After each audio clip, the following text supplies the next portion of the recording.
Жұлдыз Досбергенқызы, өзіңіз сол құрылтайда болдыңыз, өте актуалды мәселелер қозғалды, жақсы ұсыныстар айтылды. Солардың бірі бұл халықтың әлеуметтік жағдайын жақсартып, енді қазіргі таңда баспана мәселесі бас ауруына айналған. Бірте жаймен енді шешімін тауып келе жатыр.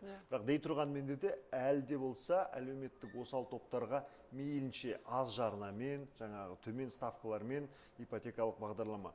Осы жөнде депутаттық сауалыңызда қазір ғана осы жөнде болды. Өмір сапасын жақсарту мәселесінде шалғай ауданның орталықтарында, шалғай ауылдарда осындай ипотекалық бағдарламаларды қолға алу мәселесін көтерді. Өзіңізге белгілі, бізде қолжетімді баспана, жалпы ипотекалық арендалық тұрғын үй мәселелері оқтын-оқты көтеріліп келген. Бірақ бүгінгі таңдағы үлкен проблема бұл аудан орталықтарында жаңадан үй салынып жатқан жоқ. Егер біз жас мамандарды аудан орталықтарына, ауылға барып жұмыс жасау турасын айтатын болсақ, олардың шын айтқанда өздерінің қаражатына, тіпті мемлекеттің қандай да бір бағдарламамен тұрғын үйлері салынып жатқан жоқ. Сондықтан да жаңа тұрғын үй болмағандықтан, әрине жастар олар қалада тұруға тырысады, қалада қалуға тырысады. Біз енді соңғы 3 жылда жалпы мына дәрігерлердің ауылға баруы, мұғалімдердің ауылға баруына байланысты кешенді заңнамалық ұсыныстарды енгіздік. Бірақ осы жердегі үлкен проблема әрине баспана мәселесі. Сондықтан мемлекет басшысы жалпы алғашқы жарнасыз және төменгі пайызбен кейін сатып алатын кепілдік мүмкіндігі бар арендалық жилье, арендалық тұрғын үйді айтқан кезде мен өзім қатты қуанып кеттім. Неге? Қазіргі таңда, мысалы, тіпті Астана қаласының өзінде соңғы 3 жылда арендалық тұрғын үй мәселесі үлкен проблема. Және арендалық тұрғын үйде тұрып жатқан азаматтар, олар сатып алмайтын болғандықтан, енді өздеріне қалғанын білмейді ғой, соған байланысты тіпті олар күтіп ұстау мәселесінде де үлкен проблема. Егер арендалық тұрғын үйді өздері алғашқы жарнасын жинай алмайтындығын жаңа мен депутаттық сауалында айттым ғой, енді мемлекет осы арендалық тұрғын үйға тұрасыз, кейін белгілі бір уақыттан кейін төлемін өтеп өзіңіз тұруға мүмкіндігі бар дейтін болса, онда азаматтар ол тұрғын үйді күтіп ұстауға да басқаша қарайды. Және ол тұрғын үйді әрі қарай кеңейтуге де басқаша қарайды. Енді депутаттық сауалды мен қысқаша жолдадым, бірақ бірнеше ұсыныстарым бар. Бірінші, осы арендалық тұрғын үй дегеніміз бұл әлеуметтік баспана.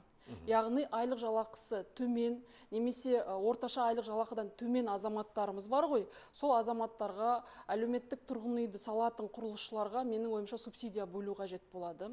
Оларға қандай да бір қолдау қажет болады. Бұл осы арендалық тұрғын үйді, оның ішінде аудан орталықтарында, шалғай ауылдарда салуға сондай бір қауқарлы құрылысшы мердігерлерді осы жобаға қатысуға кең мүмкіндік беретін еді. Бұл бірінші мәселе.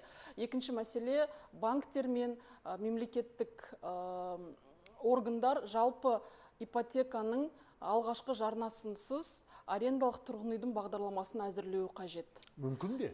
Менің ойымша мүмкін. Өйткені біз бірнеше жылдан бері бірнеше тұрғын үйдің бағдарламасын жүзеге асырды, бірақ қазіргі таңда 50%-ын бір ретте жинап әкелу өте қиындау. Сондықтан да осындай 50% жарнаны жинамай-ақ, бірақ уақытылы төлеп отыратын айлық жалақысы бар екендігін дәлелдейтін болса, онда ең кіші 7%-лық ипотекамен былай қарағанда тұрғын үйді қарастыру қажет деп ойлаймын. Енді бүгінгі таңда отбасы банкта 2%-лық ипотека бар ғой, білесіз ғой, бақытты отбасы. Бәлкім 2%-лықты енді жасай алмаған күннің өзінде 5%-дан 7%-ға дейінгі аралықты осындай төмен пайыздық ставканы ұстап отыруы өзекті деп білемін. Үшінші мәселе, енді бұл әлеуметтік баспаналардың сапасы және әлеуметтік баспаналардың құрылысының салынатын аудандары. Жасыратыны жоқ, қазіргі таңдағы әлеуметтік баспана болып есептелетін арендалық тұрғын үйлер, олар қаланың ең шетінде орналасады.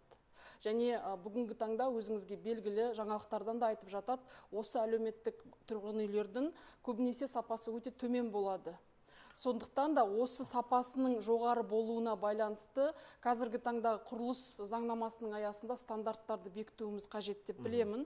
Екінші мәселе, право на достаточное жилье деген халықаралық ұғым бар. Яғни жақсы қолжетімді баспананы қамтылуының құқығы деген. Бұл халықаралық заңнамадағы жаңағыдай не?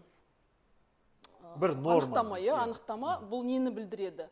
азамат тұрғын үй алғаннан кейін сол тұрғын үйдің жанында өте қолжетімді жерде мектеп, аурухана, балабақша, қызмет көрсетудің барлық объектілері болуы қажет. Бүгінгі таңда мысалы біз кейбір көп пәтерлі тұрғын үй салынады да қасында мектеп болмайды. Сондықтан бізде қазіргі үлкен мегаполистердегі 3 ауысымды мектептер проблемасы, немесе ауруханалардың адамдарының өте көп шоғырлануының проблемасы осы тұрғын үйді жоспарлаған кезде қасында әлеуметтік объектілерді мүлдем қарастырмауы. Сондықтан осы үшінші ұсынысымыз бұл жерде осындай арендалық тұрғын үйдің қасына міндетті түрде әлеуметтік объектілер, яғни мектеп, аурухана, балабақша, халыққа қызмет көрсету орталықтары, гүлзарлар, бақшалар, яғни азаматтар өзінің бос уақытын сол жерде отбасымен бірге өткізуге арналған барлық әлеуметтік инфрақұрылымды қарастыру және оның стандартын заңмен бекіту. Біз әрине қаланың қазақтануын қаладық қой, мысалы кезінде үлкен философ, қоғам және мемлекет қайраткері Амангелді Айталағаның біраз зерттеулері бар, қала қазақтану керек. Сол кезде демократиялық үдерістер ұлтымызға жақынырақ келеді деді.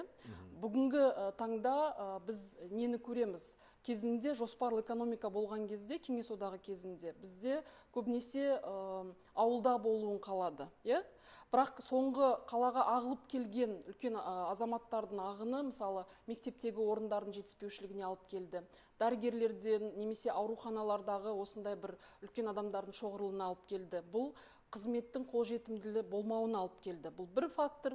Екінші фактор, жалпы біздің 42% азаматтарымыз ауылда тұрады. Енді сол ауылға барып дәрігерлер мен мұғалімдердің сапалы қызметін көрсетуде, білім мен медицина саласындағы сапалы қызмет пен теңсіздікті ажыратуға байланысты басқа проблемаларды алып келді. Сондықтан да мемлекет басшысының ұлттық құрылтайда ұсынған бағдарламасы осы білім саласындағы ауыл мен қала балаларының арасындағы білім сапасындағы теңсіздікті жоюға мүмкіндік беретін еді. Өйткені жақсы мамандар, қазір айлығы жоғары, енді жақсы баспанасы болатын болса, олар ауылға да барып жұмыс жасауға өздерінің қауқары да және өздерінің ниеті де бар. Бұл сондай үлкен ауқымды экономикалық тұрғыдан да, әлеуметтік тұрғыдан да, жалпы өмір сапасын жақсарту тұрғысынан да бірнеше проблеманы шешетін еді. Сондықтан біз енді бұған қатысты өзіміз жұмысымызды жалғастыра береміз. Көп рахмет, Жұлдыз Досбергенқызы.